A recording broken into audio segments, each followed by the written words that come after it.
Huwag ka nang naitunok. Ayan, magpanggunting.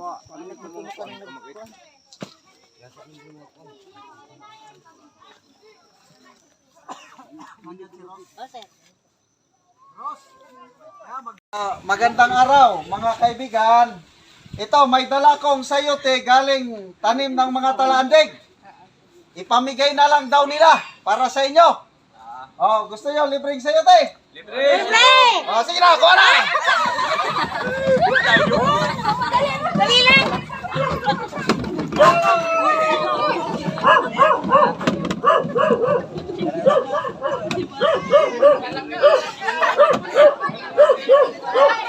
Oh, nakakuha ba lahat?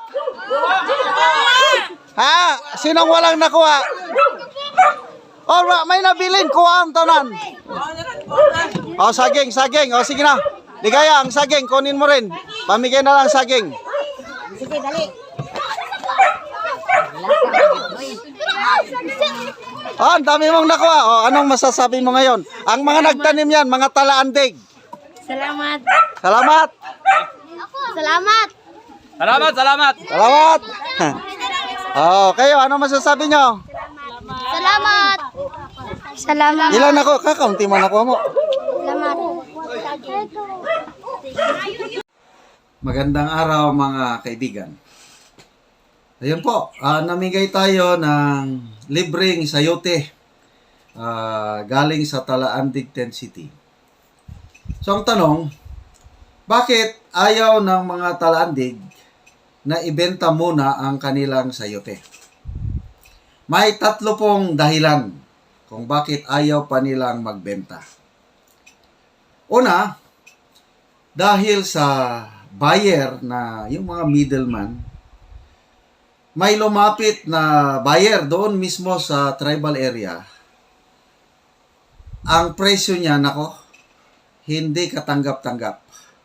Oh, Metro Manila, ang presyo ngayon is 130 pesos per kilo ang sayote. Sa Baguio, sinasabi ng mga comments na 90, 100. So, pinakamababa na nabasa kong comment is 45 sa saan ba yun? Cotabato.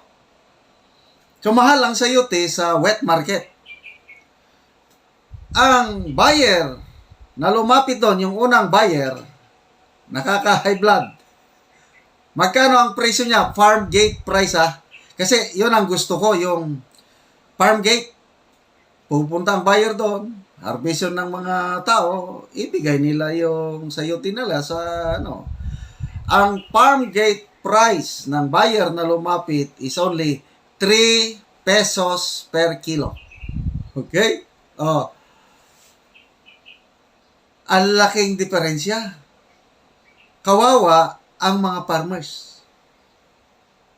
Yan po ang kalagayan, hindi lang ito specific sa Talaandig, Ten City, sa iba pang mga lugar na napapasyalan ko.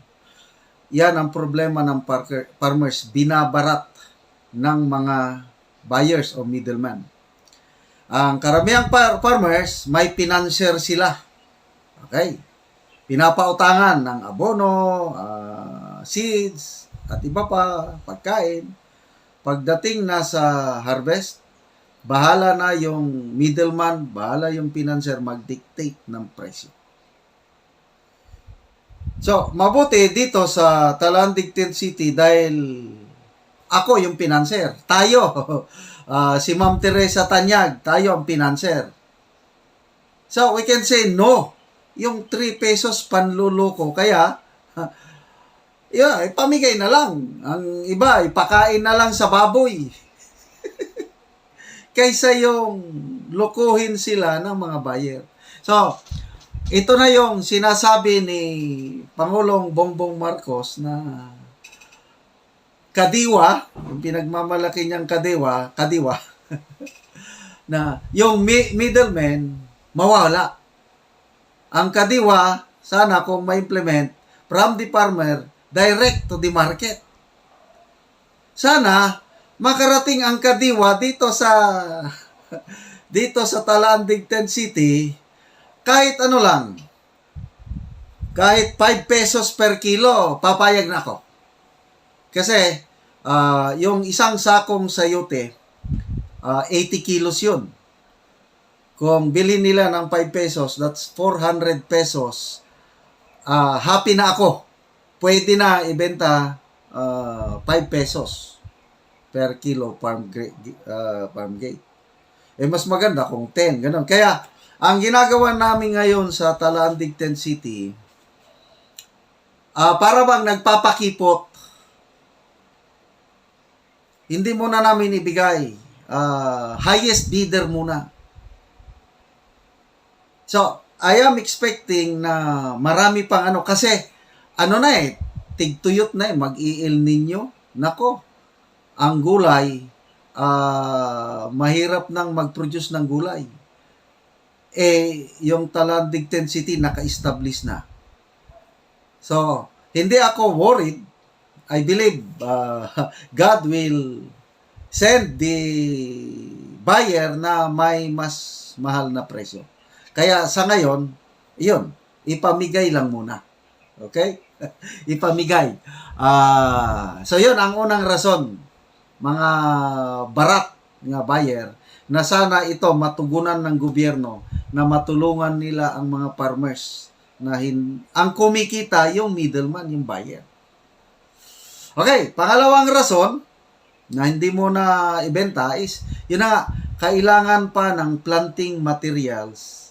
Kasi marami pang mga families nagtira sa Talaan Digten City, gustong-gusto ring magtanim. Naiinggit sa mga kasamahan nila na naunang tanim.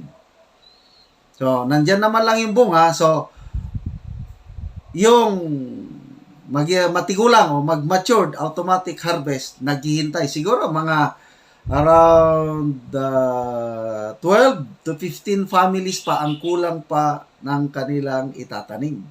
Kaya no problem, kahit wala mo ng buyer kasi hindi naman masasayang yung sayote kasi nga sinasadya na ipamature, maging magulang na, matiguang para itanim ng kasamahan. So, yung mga maliliit na mga sayote na hindi pwedeng itanim, yun na yung hinaharvest, yun ang pinamibigay. Okay? So, walang masayang. Okay, let's go now to the third reason. Bakit namimigay? Tinuturoan ko ang mga Talaandig to be generous. Kasi sila nakatanggap ng libre. Ang sabi ng Bible, freely you have received, freely you give. It's the principle of taking in and giving out. At willing naman ang mga Talaandig na magbigay. Ang mga Talaandig hindi greedy ang mga tribo Kasi ang pagkain ng isa, ang kultura nila, example, isang family nakakuha ng baboy ramo. Yung nakuha ng pamilya na yon, pwede niyang ibenta. Makakwarta na, ba't hindi? Ipamigay muna niya sa mga kasamaan sa tribo. Kaya ang pagkain ng isa, pagkain ng lahat. Yun ang nawala na sa mga taong dumagat. Yung nandito na sa lowlands, kanya-kanya na. Sa tribo, hindi. Yung old Filipino culture na generous, nandun pa rin sa kanila. Kaya gusto kong ipagpatuloy nila ang ganong kultura na generosity.